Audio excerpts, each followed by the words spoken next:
পোনপ্ৰথমতে মই আপোনালোকৰ সংবাদ মাধ্যমৰ জৰিয়তে সমগ্ৰ দেশবাসীক গণৰাজ্য দিৱস উপলক্ষে শুভেচ্ছা আৰু অভিনন্দন জ্ঞাপন কৰিছোঁ। ইতিমধ্যে সংবাদ মাধ্যমৰ জৰিয়তে আমি দেখিছোঁ যে বকো যিখন সমজিলাৰ কাৰ্যালয়ত বিজেপিৰ কিছু নেতা, য'ত নেকি বিজেপিৰ জিলা পৰিষদৰ সদস্য আছে, বিজেপিৰ যিসকলে প্ৰাৰ্থিত্ব বিচাৰি আছে তেওঁলোক আছে, তেনে বহুত কেইজন বিজেপিৰ নেতা পালি নেতাই অফিচৰ কাৰ্যালয়ৰ ভিতৰত অফিচৰ কম্পিউটাৰ ব্যৱহাৰ কৰি অফিচৰ লেপটপ ব্যৱহাৰ কৰি তেওঁলোকে আমাৰ মানে কংগ্ৰেছৰ সপক্ষে যিসকল ভোট দিয়াৰ সম্ভাৱনা আছে তেওঁলোকৰ ভোট কৰ্তন কৰি আছে আৰু বিজেপিৰ ভোটখিনি তেওঁলোকে ঠিকে ৰাখি আছে। এইটো অতি মানে ঘৃণনীয় কাণ্ড। ইয়াক আমি তীব্ৰভাৱে গৰিহণা দিছোঁ।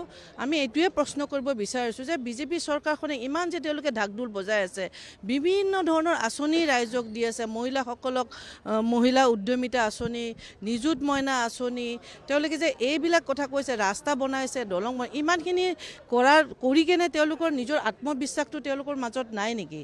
যে তেওঁলোকে ৰাইজে তেওঁলোকক যে বিচৰা নাই, তেওঁলোকে কিবা উমান পাইছে নেকি? যে তেওঁলোকে এতিয়া এনেকুৱা এটা অসাংবিধানিক পৰ্যায়ত গৈছে যে তেওঁলোকে ভোট কৰ্তন কৰি হ'লেও যেন তেওঁলোকে নিৰ্বাচনত জিকিব বিচাৰিছে। মই ভাবোঁ যে এইটো উচিত হোৱা নাই।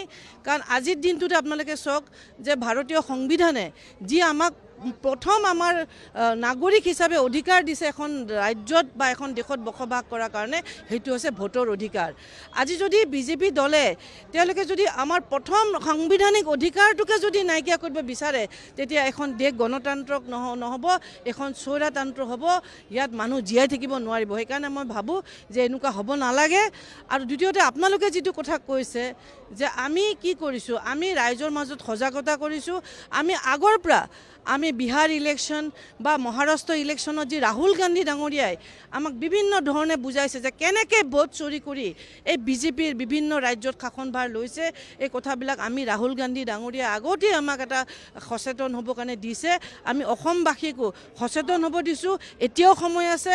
কোনোবা এটা অঞ্চলত যদি ভোট তেওঁলোকৰ কৰ্তন হৈছে, নটিচ আহিছে, যদি নটিচো অহা নাই, আমাৰ সচেতন ৰাইজ গৈ অফিচত খবৰ ল'ব লাগে, ইলেকশ্যন অফিচাৰক লগ ধৰিব লাগে, জিলা পৰ্যায়ত জিলা ইলেকশ্যন অফিচাৰক লগ ধৰি তেওঁলোকৰ নামত হয়তো তেওঁলোকে নাজানাকৈ তেওঁলোকৰ নামত নটিচ নাহাকেও যদি তেওঁলোকৰ নাম কৰ্তন হৈ আছে, মই ভাবোঁ যে ৰাইজে গৈ এইখিনি ব্যৱস্থা কৰিব লাগে, যাতে তেওঁলোকৰ যিটো মূল অধিকাৰ, গণতন্ত্ৰৰ যিটো মূল অধিকাৰ যে আমাৰ ভোটৰ অধিকাৰ, এই অধিকাৰ যাতে আমি বাহাল ৰাখিব পাৰোঁ।